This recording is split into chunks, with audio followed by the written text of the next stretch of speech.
All right, it's no secret that I've been a pretty big Bungie critic of late, but I do just want to give some context as to why I am doing that.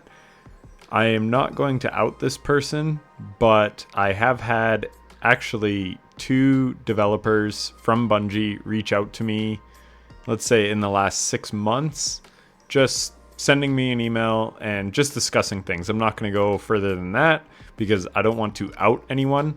But the point I'm trying to make is that these developers are fans of the game as well, and the YouTube space for Destiny is pretty popular. There's lots of good creators out there. So I definitely know that some developers, at least the ones that play the game and are really into it, do watch these creators. So on my way out, I have wanted to just give as much feedback as I can. Maybe sometimes it is overly negative, but again, the reason I am doing that is because feedback is important. We saw Bungie relent on the Right of the Nine time gating rotation, and they've also made it more rewarding, and that was directly because of community feedback. And another thing that I personally have bitched about a lot in my videos is the overshields on the Ghost of the Deep bosses. And I personally do not like the underwater traversal after like the very first run. And the thing I hate probably the most in that dungeon is the opening encounter having 4 rotations instead of 3. So I do just want to read a couple tweets from Darling here. The ghost changes feel like they were less about adding difficulty and more about making the dungeon feel fun to play. Big W in my books. So this is the Right of the Nine version of the Ghosts of the Deep. I'm not sure if in the future Bungie will change the base version of Ghosts, but what this tells me is that they have listened to feedback. 3 rounds instead of 4 on first was huge, not gonna lie. I totally agree.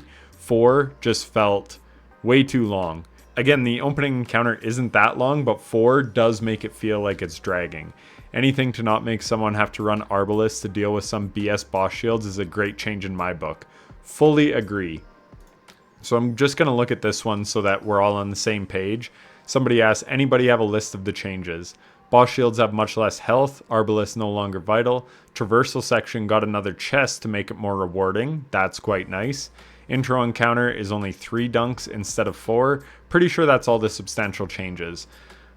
Outside of the egregiously long traversal from encounter 1 to encounter 2, I think that Ghost of the Deep is a pretty solid dungeon. I love the hive, I love the aesthetic, but as mostly a solo player, you don't want to run Arbalest for boss DPS.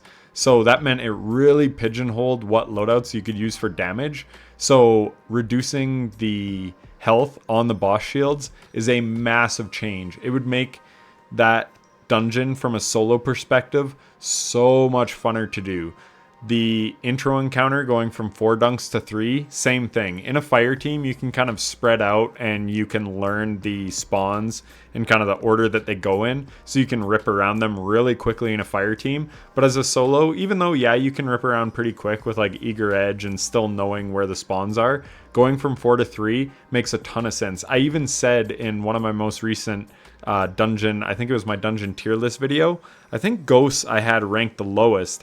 And a big thing that I said made no sense is there's 3 Hive Guardians. There's the Wizard, the Knight, and the Hunter Acolyte.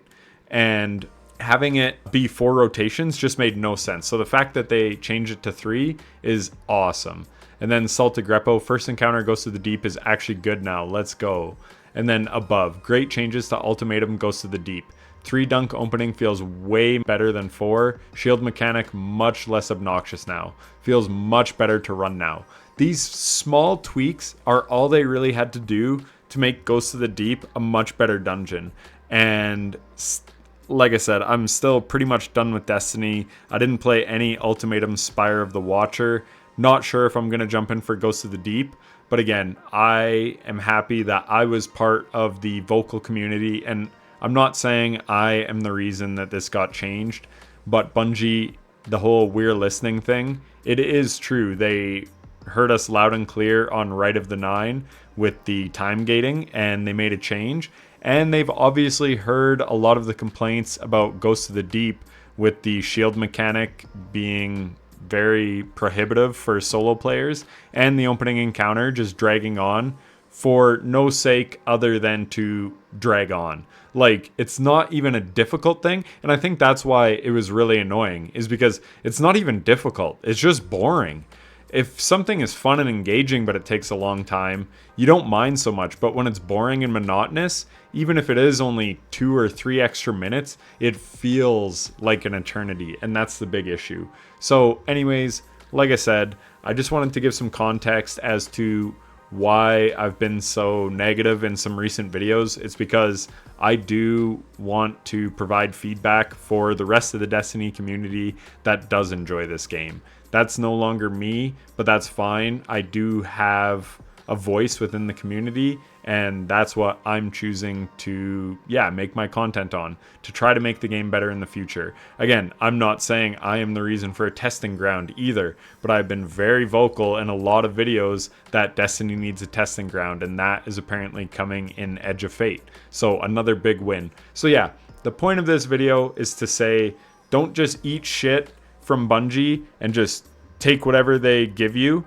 Voice your concerns and they will make the game better, because the execs, they don't care about the game, but I still do believe that the developers want to make a fun and interesting game. And as we've seen with Marathon and a lot of stuff that has come out lately with that game, there is a very toxic executive branch at Bungie that really limits what the developers can do, and it's a huge shame.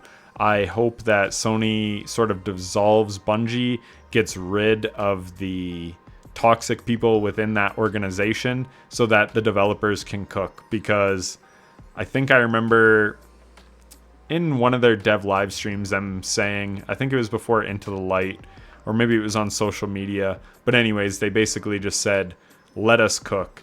And we have seen before, when they are allowed to cook, like with Forsaken, with Into the Light, that they can make some really, really good things. So again, moral of the video is that providing feedback matters, and that is why I have been as vocal as I have about the shitty practices and the bad side of Bungie, because I'm hoping that with enough voices voicing their concern, that positive change will come out of it. So always voice your concerns, be respectful about it. And again, maybe I've been a little overly negative, but I think if people don't just look at the title and thumbnail and actually listen to what I have to say, they do come around to see that I'm making some good points.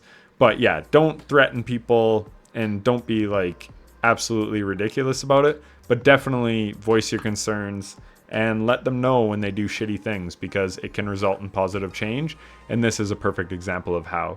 So anyways, go follow my new channel where I'll do more gaming news and game reviews and stuff. That's where the majority of my videos will be posted from here on out. Aside from this weekend, I've got a couple other Destiny videos. But then, I'm full steam ahead on game reviews and whatever. I've got some content lined up for the month of June that I'm very excited about. So give that other channel a follow if you want to see what I'm up to over there. So that's it. Take care.